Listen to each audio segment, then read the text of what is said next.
looking at the stats on the site for Misfits, they are 4-1 on cargo, so 25% win rate with 18 rounds played, 6 rounds won. Okay. So an opportunity then. Yeah, they're I think it's one of their second or third map choices here.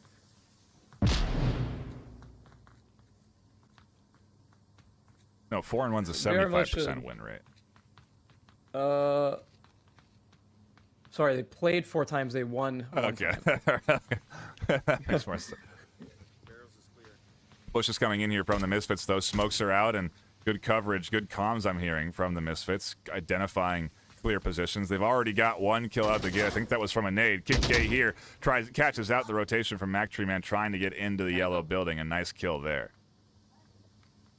And right now, even that death, Misfits is really online. They're all at the midway point on the map. Very well coordinated here, covering a few different angles, which is a good sign for them on cargo here. You know you want it, don't Ooh, Kid K with a little trash talk catches Panda out on the corner, trying to bait them out. Whether that's what they did or not, it does find the kill. And oh, it's still 3 up and through the center. They're still pretty close to objective, still danger close, dare I say. But there's another big pickup from Kid K. They're really excelling here in defense. This could be the first round for VR Militia on the board, as there's only 1 left for the Misfits. Yeah, and they're holding a couple of critical angles here, covering this uplinks approach. Viperion is holding a really late but critical angle, and that does give them a good advantage of, like, hey, Pogramy's got to get up and through this area no matter what. This is a great angle to be holding for them. Res still. Viper goes down, a big kill. They do take damage, though, and here's the question. Can they get the res in time? Because Kid K is coming in for the flank, and they catch them out in the open. Panda didn't get picked up. I don't even know if they knew Panda was resable, because, again, I didn't hear any calls from Panda. I didn't hear any communication that, hey, I need a res. And it's only until after that teammate dies in front of them that I hear them go, oh, shoot. You know, like, it's the communication that we're seeing, I guess, from both sides there, because the Misfits I was just complimenting on their comms, and then we don't see it there. So, you know, again, one of those things that teams get better at as they develop, and not necessarily something I'd expect out of bronze teams, but still, it is good to hear what I am hearing. So, either way, I'm happy to be here and enjoying the action, and it's good to see VR Militia get on the board, Grenade. Yeah, I was listening to VR Militia a little bit more there, and I think it was Kevin who was actually calling out where exactly the last 1 or 2 were.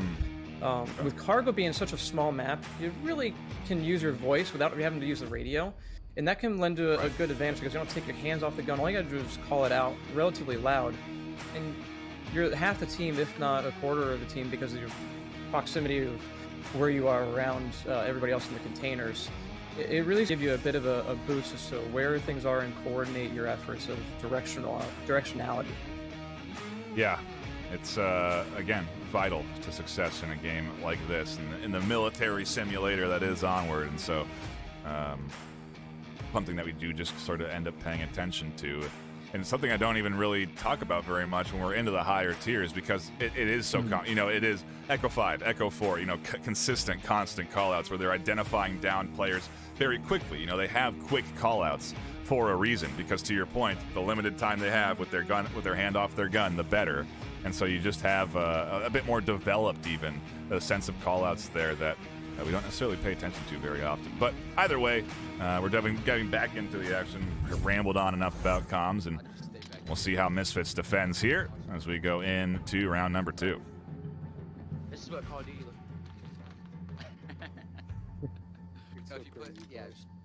Mwake with a little bit of humor with his pistol there. Robbie with a good smoke for covering at least the first part of the map here. I don't think it went exactly where he wanted. I think he went a little bit farther out. I think they wanted it up at the gap where it's not now, and Robbie's just going to push in. Gold Baggers here. Militia is charging forward. They're looking for a 2-0 lead. A flash, unfortunately, comes in and blinds Bagger.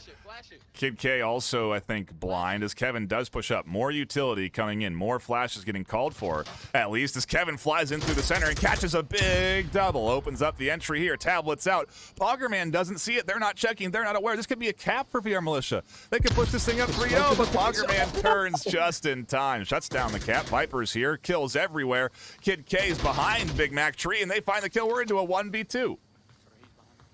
Viperion coming out with a tablet again. No is also in the back there, but not really giving us much support except for a few extra rounds of distraction. Big Mac lets it go underneath his nose.